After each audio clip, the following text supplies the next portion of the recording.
Hello, welcome to Osoroshii Saturday. I'm your host, Unrested, and this is the show that deals with the darkest parts of Asia's myths, legends, and lore.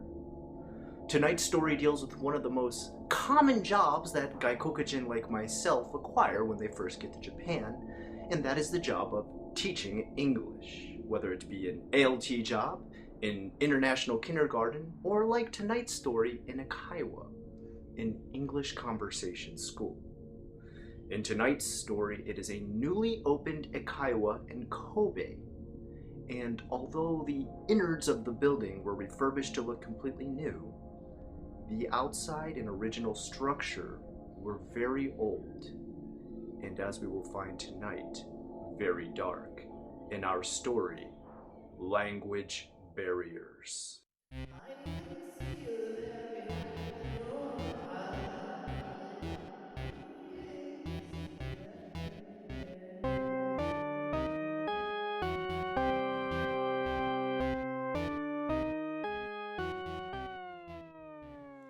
May 2009, Sannomiya, Kobe. Around 5 p.m. I was teaching at a school that I had began to manage for my friend who had just recently opened it in Sannomiya, Kobe. It was a small English school that taught all ages, and since I had the experience of having taught ages 1 through 80, he felt that I was up to the task of not only managing the school, but teaching each and every age group. This covered everything from small flashcards with colors and shapes, on up to directions for taxis, and even more complicated business lessons and buying and selling lessons for those salarymen who would take after work, Jugyo. Nonetheless, I did my best with what I could and used my skills to my fullest to help my friend allow his school to flourish. I worked from open till closed and did all the same tasks each and every day of opening the school and doing the closing down tasks as well.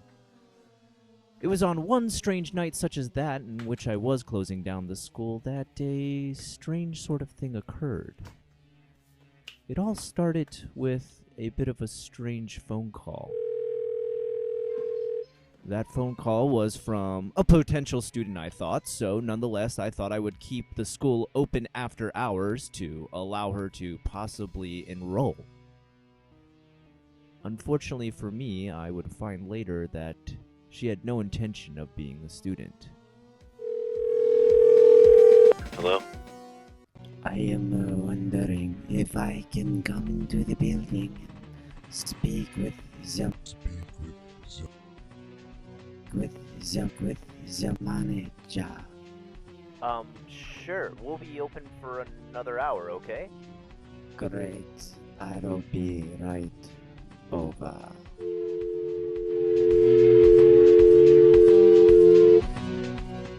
I must have completely forgot to ask her which door she would be coming through, the front or the back, because what followed next was complete confusion.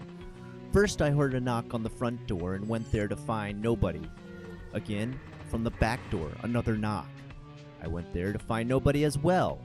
Finally, once again, there was a knock at the front door, and this time when I went to look, nobody was there, but as soon as I turned around, the woman was already inside my school, standing there waiting to speak to me. I didn't know if I was being rude or completely scared out of my mind. Nonetheless, I gave her the same politeness I would any customer and asked her what she was there for. She responded with one of the strangest answers I've ever gotten. She said that she wanted to use the foyer of the front to get down to the basement of the building. She told me her family lived down there. This completely confused me. I knew our English school took up every single floor of the building, from the basement up to the second story. Nobody lived in the basement of this building. This building was completely owned by the English school. I attempted to explain this to her, but she continued asking to go down to the basement to see her family. I need to see my family, she said. I just want to see my family, please.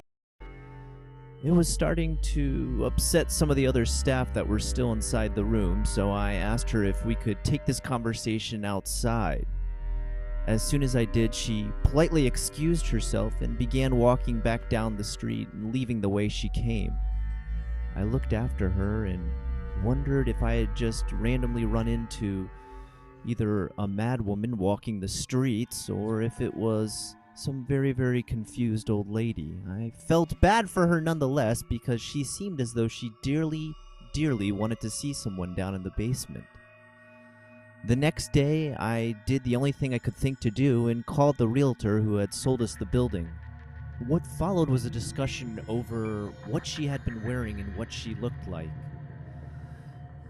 A winter coat in the middle of spring? Yes. Long, stringy black hair? Yes, you're completely correct. This had to be the same person we were talking about. We know her, the real estate agent said. She's been dead for at least 5 years now. I was chilled to the very bone at hearing this. What do you mean, dead? Well, her story is a sad and tragic one, they said, dating back to 1995 when the Great Kobe earthquake happened. I begged them to tell me more.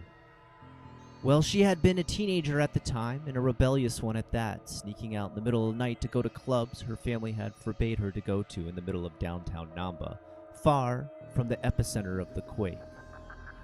She snuck out in the middle of the night, like rebellious teenagers sometimes do, and had partied the night away and not returned till late afternoon.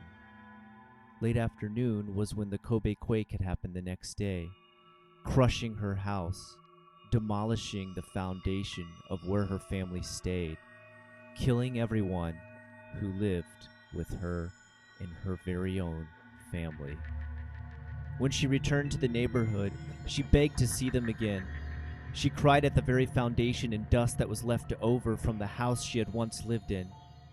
Asking madly, she ran up and down the streets, seeing if anyone had gotten any sight of any surviving family members. All they could do was give her sad looks and shake their heads. Her complete family had died in the devastating earthquake, as many did that day.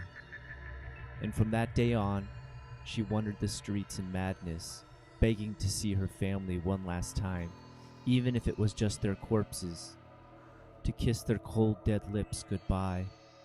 But she was given not a chance, not a single chance to do that. From that day on, she would wander the streets without a home and without a family, asking anyone and everyone she would meet if they had seen her dead family members. The answer, of course, was either confusion or an utter and sad no. Nonetheless, it's said to this very day, even past her death, she wanders the streets. She comes to that same building each and every night, asking if she can get down to the basement floor of the building so she can see her family one last time.